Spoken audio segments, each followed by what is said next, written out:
তাহলে আমরা বললাম যে কোনো ব্যক্তি মারা গেলে তার নিকটাত্মীয় বা বিশেষ করে তার সন্তানাদি তার জন্য 1 নম্বর কর্ম হচ্ছে আল্লাহ পাকের অনুগত বান্দা হওয়া, অর্থাৎ প্র্যাকটিসিং কী হওয়া, মুসলমান হওয়া। কারণ কি তার এই নেক কর্মের মাধ্যমে অবশ্যই একটা অংশ তার পিতামাতা সওয়াব পাবে। আর 2 নম্বরে এসে আমরা 5টা কর্মের কথা বললাম, কথা বুঝে আসছে? আচ্ছা, এরপরে 3 নম্বরে আসেন। 3 নম্বরে করণীয় কি? 3 নম্বরে করণীয় হচ্ছে যে কুরআন তেলাওয়াত, এরপরে তাদের জন্য বিভিন্ন নফল ইবাদত যেমন জিকির আজকার, দুরূদ শরীফ, কুরআন তেলাওয়াত।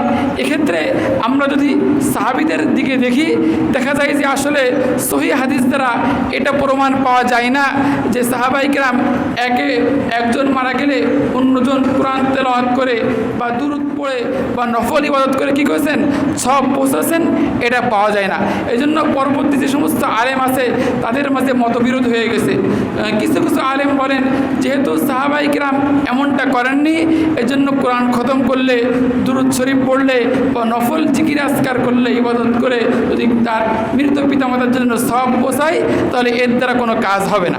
এটা কিছু সংখ্যক আলেম বলেছেন।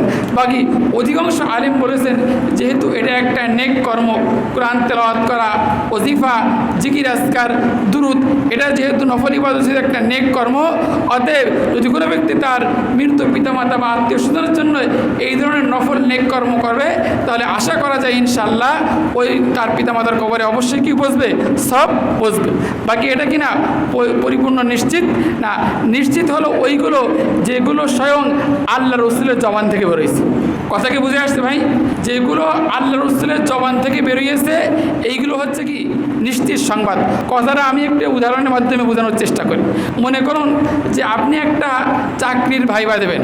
আপনি কি করবেন? চাকরির ভাইবা দেবেন। এখন যে সমস্ত লোক বিচারক তাদের সাথে আপনার আবার কি আছে, পরিচয় আছে। তো এই বিচারক বলল যে ভাই তুমি যদি চাকরিতে ভাইবা দিতে চাও তাহলে এই বিষয়টা পড়ো, তাহলে ইনশাল্লাহ তুমি কি করবা, পারবা। আচ্ছা, আর একজন সে 10 বছর আগে ভাইবা দিছিল, সে বলল যে ভাই তুমি এই বিষয় পড়ো, আমি চাকরি পাইছি, তুমি এই বিষয় পড়ো, তাহলে তোমার কি হতে পারে, চাকরি হতে পারে।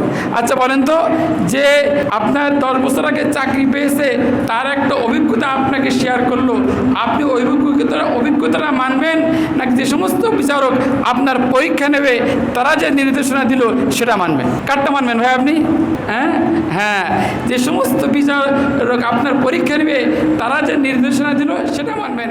আপনি বলতে পারেন ভাই আপনার অভিজ্ঞতা আছে কিন্তু স্বয়ং বিচারক বলেছে তুমি এই বিষয়গুলো প্রস্তুতি নাও, ইনশাল্লাহ তুমি পরীক্ষায় কী হবা, সফল হবা। অতএব একজন ব্যক্তি মারা গেলে কি কি করণীয়, কি কি করতে হবে, এটা রাসূল সাল্লাল্লাহু আলাইহি ওয়াসাল্লাম তার পবিত্র জবান দ্বারা আমাদেরকে বলে গেছেন। কি করে গেছেন? বলে গেছেন। তার মধ্যে 1 নম্বর বললাম যে কোনো ব্যক্তি মারা গেলে তার ছেলেমেয়ে যারা আছে 1 নম্বর আল্লাহর অনুগত বান্দা হতে হবে, প্র্যাকটিসিং মুসলমান হতে হবে। এরপরে 5টা কর্মের কথা বললাম, এইগুলো স্বয়ং আল্লাহ রসুলের জবান থেকে বেরিয়েছে। বাকি কোরআন খতম করা, দুরূদ শরীফ পড়া, নফল ইবাদত করা, পরবর্তীতে অধিকাংশ আলেম বলেছেন এটা জায়েজ আছে, আশা করা যায় সওয়াব পৌঁছবে। তাহলে আপনারা কি ওই 3 নম্বরটা আগে মানবেন না প্রথম যে যে দুইটা স্বয়ং আল্লাহ রসুলের জবান থেকে বেরিয়েছে ওই দুটা মানবেন? কি বলেন ভাই, কোনটা মানবেন আপনারা? হ্যাঁ, প্রথম 2টা আমাদের মানতে হবে। আচ্ছা, এলো একটা দিক গেল। এরপরে আসেন যে একজন ব্যক্তি মারা গেলে তার যে পরিত্যক্ত সম্পত্তি আছে, এই পরিত্যক্ত সম্পত্তির কিছু কি আছে, বিধান আছে। তার মধ্যে একটা হচ্ছে যে তার স্থাবর অস্থাবর যত সম্পত্তি আছে এই সমস্ত সম্পত্তি থেকে প্রথম যে কাজটা করতে হবে সেটা হচ্ছে তার কাফন দাফনের ব্যবস্থা করতে হবে। তাহলে কোনো ব্যক্তি মারা গেলে তার স্থাবর অস্থাবর সমস্ত সম্পত্তি থেকে 1 নম্বর কাজ কি ভাই, তার কাফন দাফনের কি করা, ব্যবস্থা করা।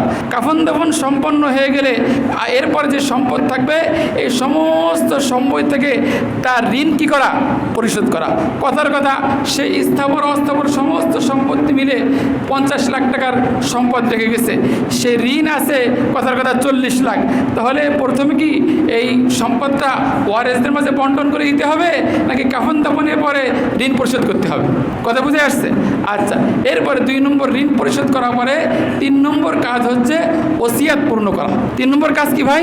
তার বৈধ যে ওসিয়াতগুলো আছে এই ওসিয়াত পূর্ণ করা।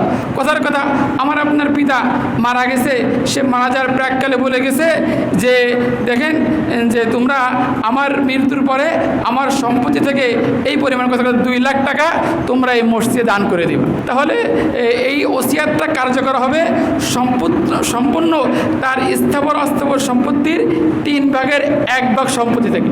কয় ভাগ সম্পত্তি থেকে? 3 ভাগের 1 ভাগ।